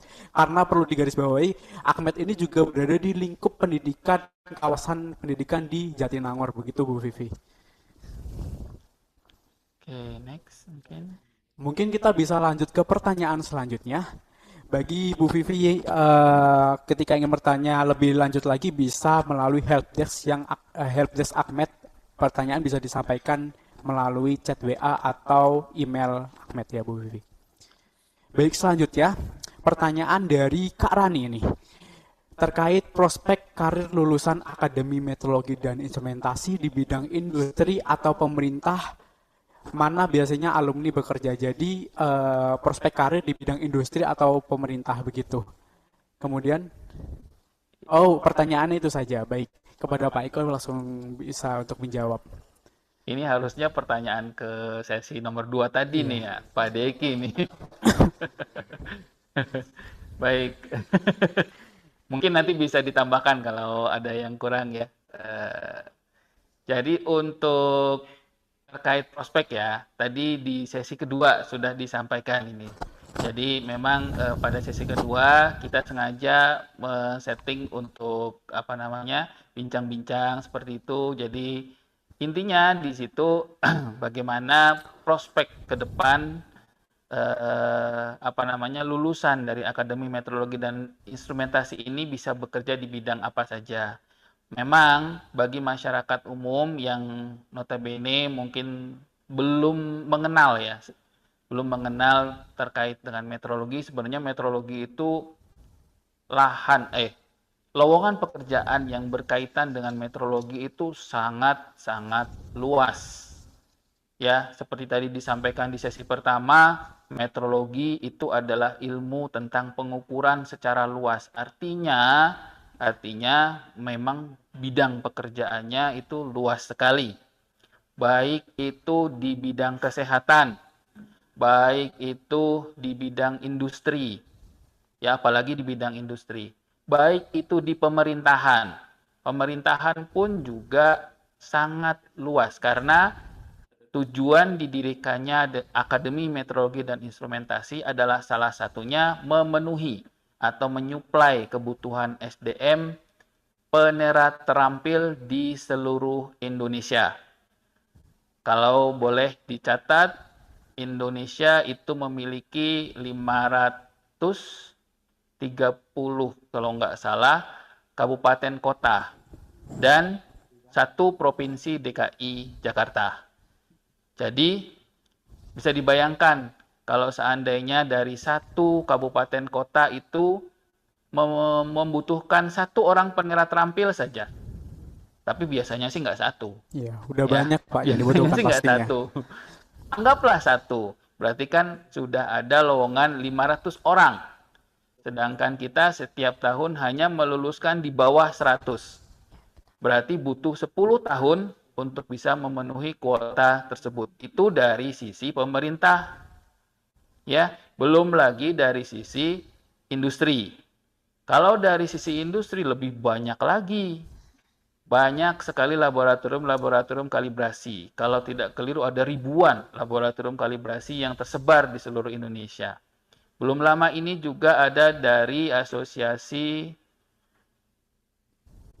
surveyor juga melihat bahwa kompetensi yang dimiliki oleh lulusan AKMET ini cocok dengan mereka. Jadi kalau bicara lowongan pekerjaan atau loker lah istilahnya itu banyak sekali. Permasalahannya adalah itu tergantung pada kualitas dari lulusannya.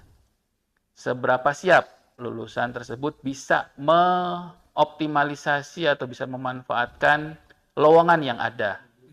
Jadi kami juga di sini terus mengembangkan, menyiapkan para lulusan sehingga mereka siap untuk bekerja sesuai dengan minatnya dan bakatnya masing-masing. Ya, seperti itu. Mudah-mudahan bisa menjawab ya, Bu. Siapa tadi? Kak Rani. Siapa? Kak Rani. Kak Rani. Ya, oke, next. Baik, mungkin dapat dipahami Kak Rani. Bahkan saya teringat ini Pak Eko. Banyak dari alumni AKMET sebelum wisuda sudah mendapatkan pekerjaan ya Pak Eko. Betul. Kita lanjut ke pertanyaan selanjutnya. Dari Kak Muhammad Fahri, izin bertanya. Kalau di AKMET ini apakah ada program magang untuk para mahasiswanya nanti? Nah, bagaimana Pak Eko? Oke. Baik. Dari Mas Fahri ya, baik. Untuk kurikulum ini kan berkaitannya dengan program magang adanya di kurikulumnya.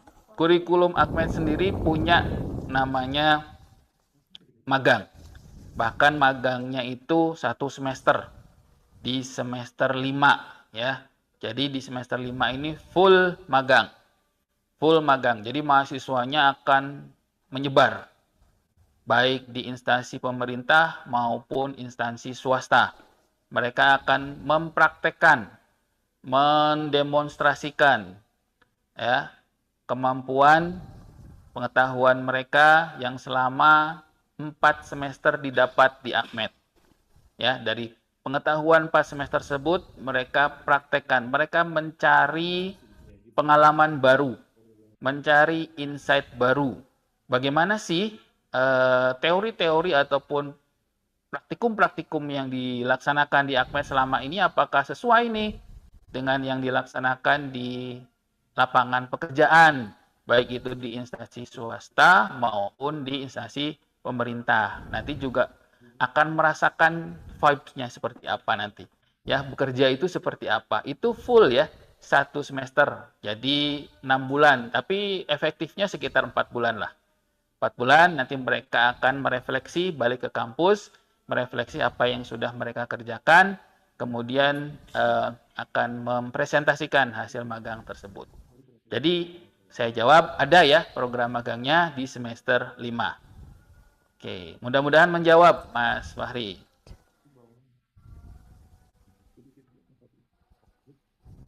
Oke, mungkin kita ke pertanyaan selanjutnya dari Nur Fadila Wahyu. Izin bertanya terkait dalam proses pengunggahan dokumen untuk pendaftaran. Untuk surat keterangan berprestasi dari kepala sekolah yang sudah disediakan dalam web AKMED terdapat 2 dokumen terpisah, yaitu pernyataan dan lampiran prestasi. Sistem pendaftaran AKMED mengharuskan format JPG atau PNG, tetapi hanya bisa mengunggah 1 gambar dan tidak bisa mengubah menjadi PDF yang dapat mengunggah 2 gambar. Bagaimana sebaiknya saya mengupload dokumen prestasi agar terunggah dengan lengkap? Terima kasih. Oke, ini teknis ya. Jadi memang di dalam unggahan surat rekomendasi, betul, surat rekomendasi kepala sekolah itu ada 2 ya, 2 lembar. Lembar pertama adalah istilahnya itu seperti rekomendasi dari kepala sekolah. Kemudian lembar kedua itu adalah buktinya, bukti prestasinya atau bukti yang direkomendasikan itu buktinya di lembar kedua. Nah, mungkin bisa diatur, bisa di zoom out. Nanti silahkan diatur supaya gambarnya itu bisa masuk semua. Ya, kurang lebih seperti itu. Nanti kita akan coba periksa dari situ. Diatur saja, jadi tidak perlu khawatir. Surat rekomendasi ini kita hanya akan melihat keasliannya, kemudian nanti akan bisa dikonfirmasi setelah Mas Nur Fadilah Wahyu atau Mbak Nur Fadilah Wahyu ya. Ini bisa dikonfirmasi setelah nanti dinyatakan lulus. Jadi jangan khawatir bahwa karena tidak perfect dalam menyiapkan dokumen itu akan menyebabkan kegagalan. Saya pikir itu tidak. Kalau memang ini asli, dapat rekomendasi dari kepala sekolah, itu jangan khawatir. Ya, itu tidak apa-apa, silahkan dioptimalisasi saja. Seperti itu ya. Oke, mudah-mudahan menjawab. Ya, mudah-mudahan menjawab. Terima kasih. Amin. Baik, kepada Bu Vivi, semoga anaknya bisa bergabung dan menjadi salah satu mahasiswa AKMED 2025. Pertanyaan selanjutnya dari Kak Ali. Izin bertanya, apa maksud dari beasiswa jalur prestasi itu, seperti apa, dan jalur kurang mampu itu gimana ya Pak? Dan apakah sudah pasti jadi THL atau PNS gitu? Baik. Silakan Pak. Terima kasih, ini dari Mas Ali kayaknya ya. Beasiswa kami itu berdasarkan peraturan yang sudah dikeluarkan oleh Kementerian Perdagangan, yaitu Permendag nomor 2 tahun 2024 kalau tidak keliru. Jadi di Permendag itu menyebutkan bahwa untuk tarif PNBP itu bisa menjadi Rp0, tapi dengan persyaratan. Ya, persyaratan, yaitu dengan beasiswa tadi. Beasiswanya itu dibagi menjadi 2 bagian, dibagi menjadi 2 jenis, 2 tipe. Ada yang beasiswa yang dari jalur prestasi akademik, ada yang beasiswa untuk jalur kurang mampu. Sebenarnya perbedaan mendasar antara beasiswa prestasi akademik dan kurang mampu itu hanya di surat keterangan tidak mampu saja. Itu saja perbedaannya. Kalau secara persyaratan itu sama. Ya, secara persyaratan itu sama, membedakannya adalah kami ingin mendapatkan data bahwa beasiswa yang diikuti, kalau memang dia kurang mampu, kami dapat data bahwa mahasiswa ini kurang mampu, seperti itu. Ya. Nah, terkait dengan pertanyaan apakah sudah pasti menjadi PNS, itu belum. Jadi baik itu dari jalur undangan ataupun jalur reguler, kita bukan ikatan dinas ya, bukan ikatan dinas. Jadi artinya mahasiswa yang belajar atau mengenyam pendidikan di AKMED itu bukan PNS ya. Dan untuk karirnya setelah lulus itu bisa memilih ke PNS, bisa memilih ke jalur swasta. Jadi apakah bisa dipastikan?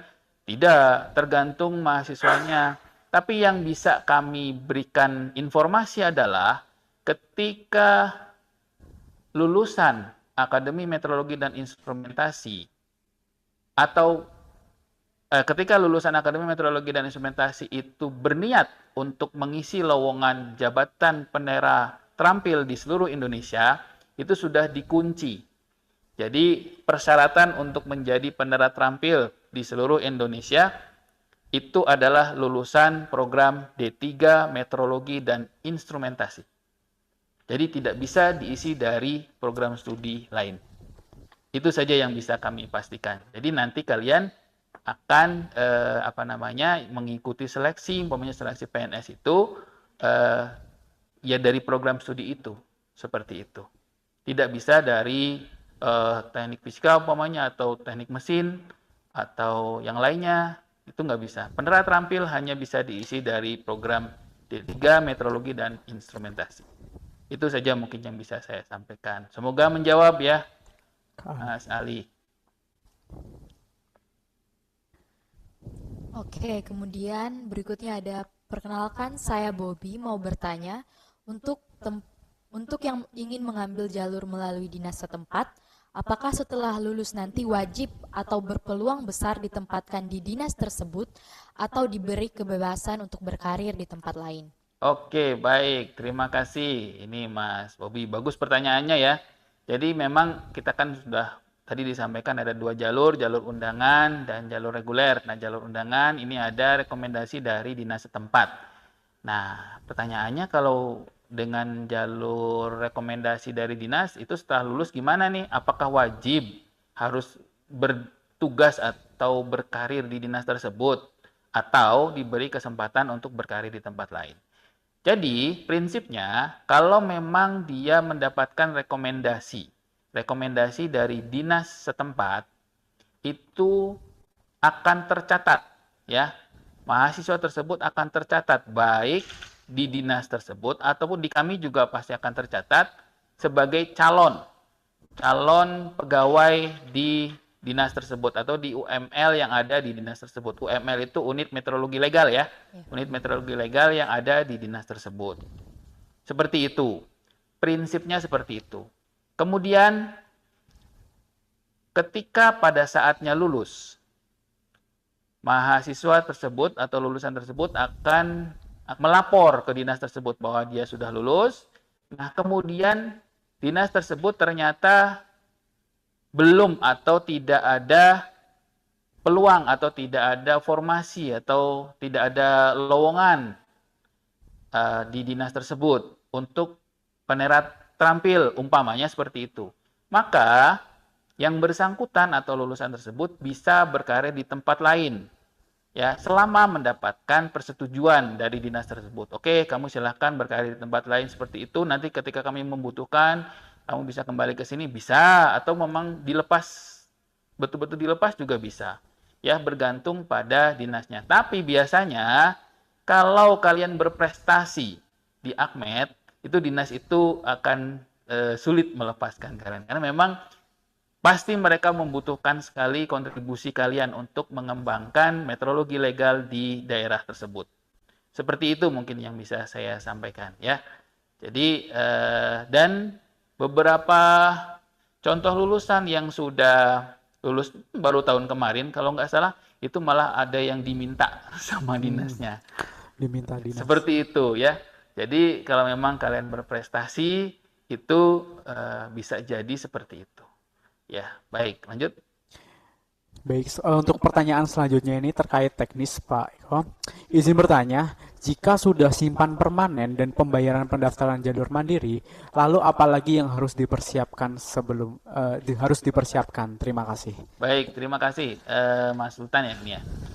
Kalau sudah simpan permanen dan pembayaran sudah diverifikasi, lanjut tinggal tunggu, pantau saja sesuai jadwal tadi ya, jadwal untuk pengumuman pengumuman hasil seleksi administrasi itu kapan itu dicek ya di pengumumannya itu. Nah, tanggal itu silahkan dipantau di akmed.kemendag.go.id.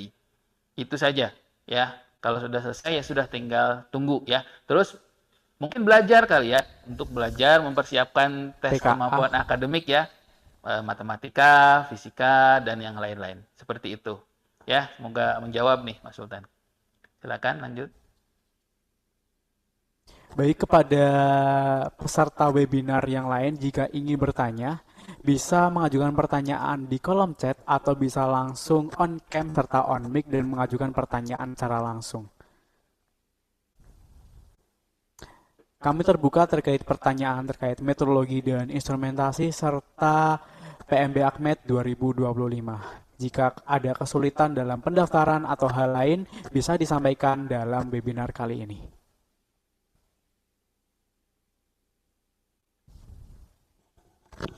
Sudah kayaknya. Oke.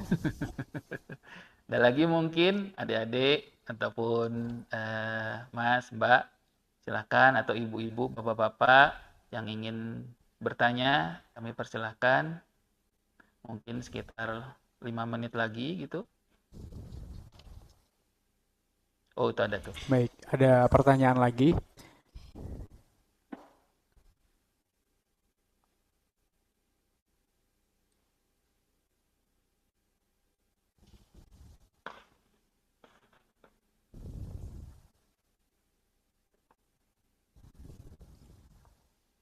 Baik, ada pertanyaan lagi dari Teh Ara. Izin bertanya Pak, untuk tes Akmednya nanti akan tes secara online atau gimana ya Pak? Oke, terima kasih Ara. Untuk tes Akmednya itu nanti dilaksanakan secara online ya. Nanti perihal terkait prosedur tesnya seperti apa, terus menggunakan aplikasi atau webnya apa, nanti akan disampaikan setelah pengumuman hasil seleksi administrasi ya, seperti itu. Jadi tes Akmed, tes kemampuan akademiknya itu dilaksanakan secara online, kemudian juga ada psikotes juga online, termasuk nanti terakhir ada wawancara. Wawancara juga dilaksanakan secara online, seperti itu. Oke, ada lagi? Di sini ada beberapa pertanyaan lagi dari Vivi. Oh, Ibu Vivi yang tadi Iya. kayaknya ya. Untuk di surat rekomendasi ada perjanjian kerjasama yang harus diberikan dinas sebelum 31 Desember 2027. Ini maksudnya bagaimana Pak? Baik, terima Oke. kasih Bu Vivi. Jadi memang surat rekomendasi dari dinas itu akan kami tindak lanjuti Bu. Jadi akan kami tindak lanjuti jadi nanti kami berhubungan atau kami berkomunikasi dengan dinasnya. Dengan dinasnya kita udah punya, saya nggak hafal ya, ada beberapa kerjasama yang sudah kita jalin dengan kabupaten kota seluruh Indonesia. Itu nanti kita akan link and match-kan dengan kebutuhan yang ada di Indonesia, kebutuhan penera terampil yang ada di Indonesia. Jadi itu bukan lagi ranahnya mahasiswa, itu ranahnya kami sebagai institusi atau instansi pendidikan dengan instansi penyedia SDM atau pengelola SDM penera terampil se-Indonesia. Itu ada di Kementerian Perdagangan. Jadi nanti kita akan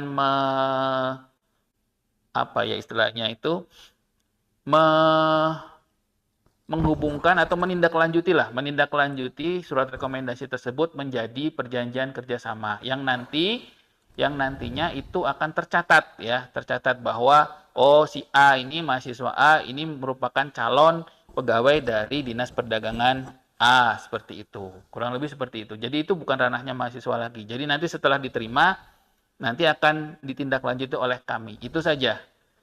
Ya, seperti itu. Beralih ke pertanyaan selanjutnya, Pak Iko. Di sini ada yang bertanya terkait mendaftar ke beasiswa kurang mampu. Mungkin bertanya terhadap hal-hal yang perlu dipersiapkan apa saja.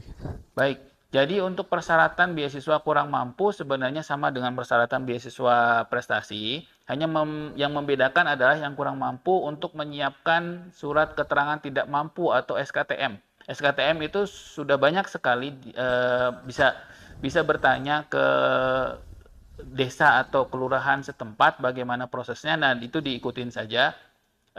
Disesuaikan dengan persyaratan yang diminta ya, seperti itu. Jadi bedanya hanya itu saja. Kalau secara keseluruhan itu sama. Ya, hanya membedakan beasiswa kurang mampu adalah SKTM atau surat keterangan tidak mampu. Itu saja. Lanjut. Baik, untuk pertanyaan yang terakhir, izin bertanya Pak, apakah akan diadakan tes fisik dan tes kesehatan nantinya? Baik, untuk tes fisik atau tes kesehatan biasanya nanti akan menyusul ya. Akan menyusul nanti setelah lulus akan ada, tapi ini nggak termasuk yang menentukan kelulusan. Jadi di PKKMB ya, pengenalan kehidupan kampus untuk mahasiswa baru ya. Jadi nanti itu tidak menentukan kelulusan, tapi setelah dinyatakan lulus. Ada lagi?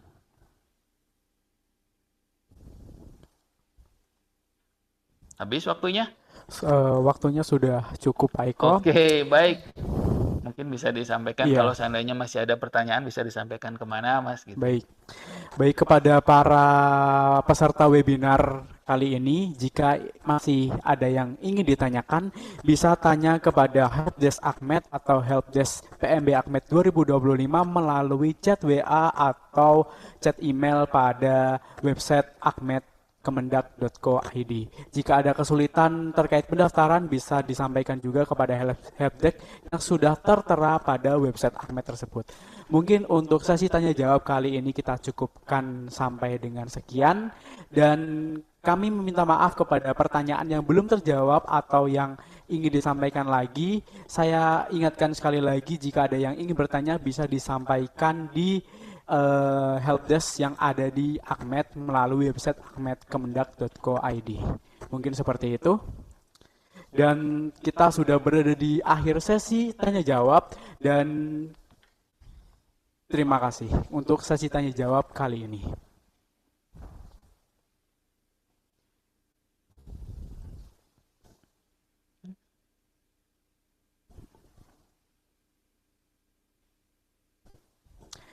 Baik, kita selanjutnya akan memasuki sesi post-test.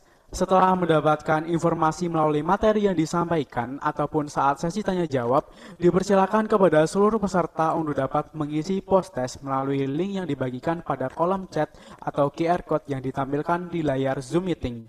Pengerjaan post-test diberikan waktu selama 5 menit terhitung dari sekarang.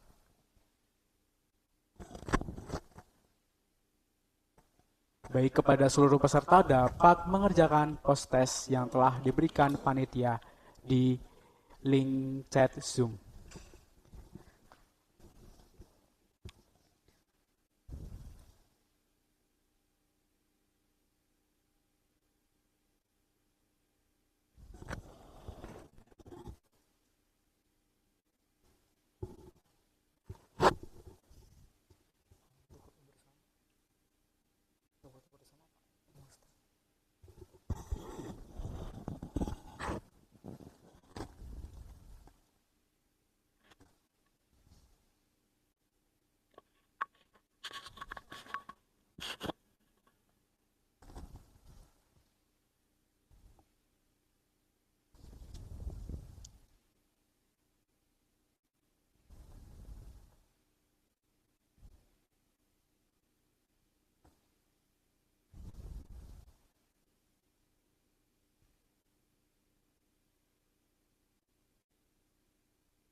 Baik, setelah mengerjakan post-test, seluruh peserta dapat mengisi kuesioner melalui link yang dibagikan pada kolom chat atau QR Code yang ditampilkan di layar Zoom Meeting. Peserta dipersilahkan mengisi kuesioner selama 5 menit.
Baik terkait pengerjaan post-test dan juga kuesioner telah selesai, kami ucapkan terima kasih kepada seluruh peserta webinar kali ini.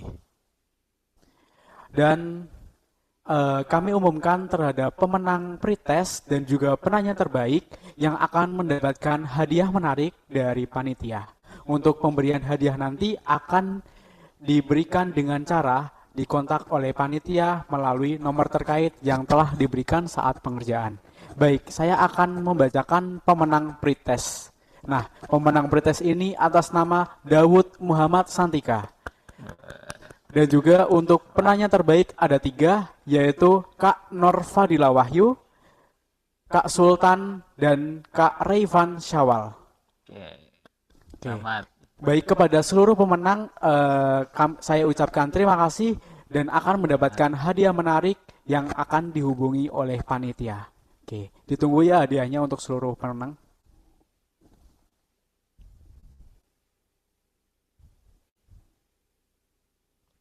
Alhamdulillah.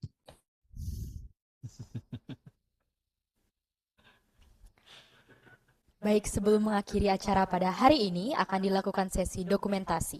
Diharapkan para peserta untuk on-cam atau menghidupkan kamera.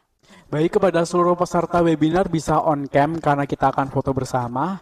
Dan juga jangan lupa on-cam kepada seluruh peserta webinar.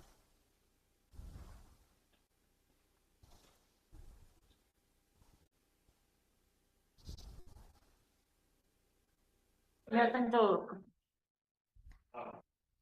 Kamu di situ, Ki.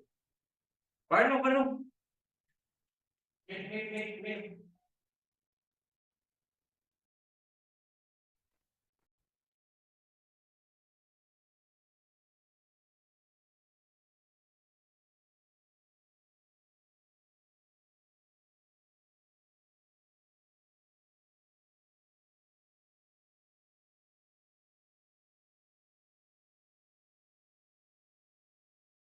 Ngomong gitu ya.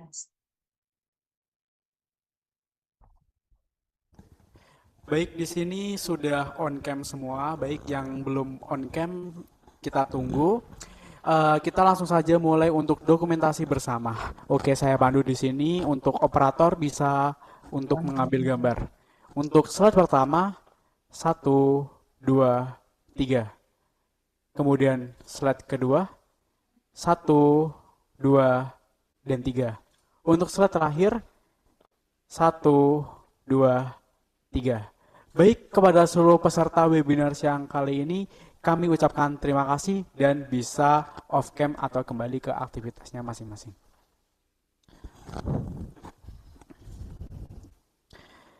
Tak terasa kita telah berada di penghujung acara webinar Ukur Potensi Bangun Karir, bincang-bincang tentang meteorologi dan instrumentasi. Kami ucapkan terima kasih yang sebesar-besarnya atas kehadiran dan partisipasi Bapak, Ibu, Saudara-saudari sekalian.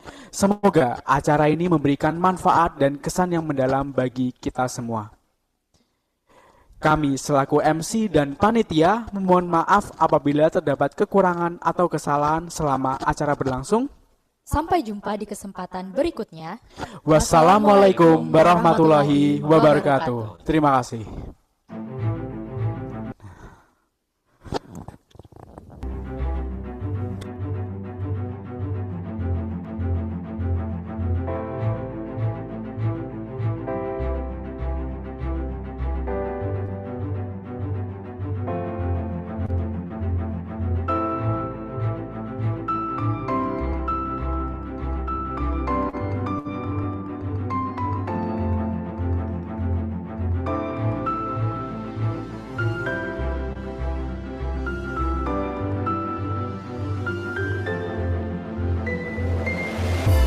Akademi Meteorologi dan Instrumentasi merupakan perguruan tinggi di bawah naungan Kementerian Perdagangan yang membuka program studi D3 bidang meteorologi dan instrumentasi. Akmed berdiri sejak tahun 2016 yang beralamat di Jalan Raya Bandung Sumedang nomor kilometer 25 Huta Mandiri, Kecamatan Tanjung Sari, Kabupaten Sumedang, Jawa Barat. Sampai tahun 2024, AKMET telah mewisudahi sebanyak 8 angkatan. Lulusan AKMET sebanyak 91,79% sudah bekerja di berbagai instansi dan perusahaan. Sisanya 8,21% melanjutkan kuliah ke jenjang yang lebih tinggi.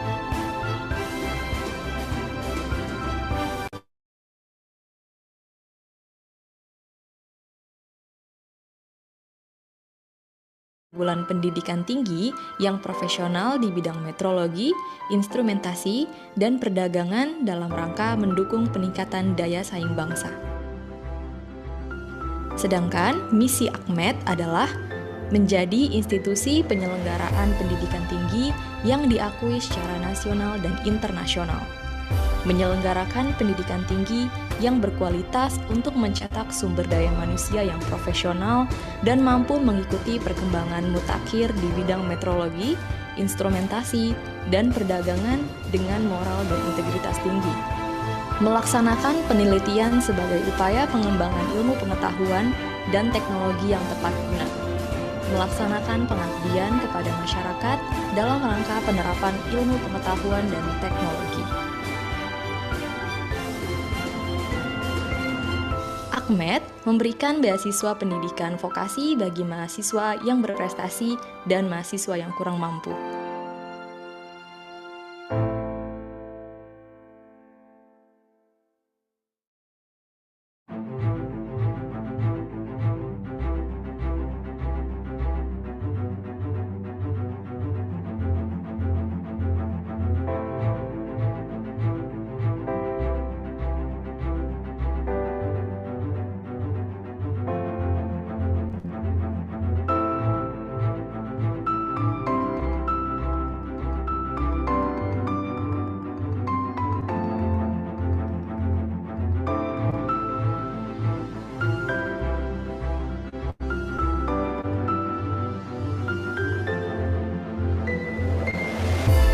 Akademi Metrologi dan Instrumentasi merupakan perguruan tinggi di bawah naungan Kementerian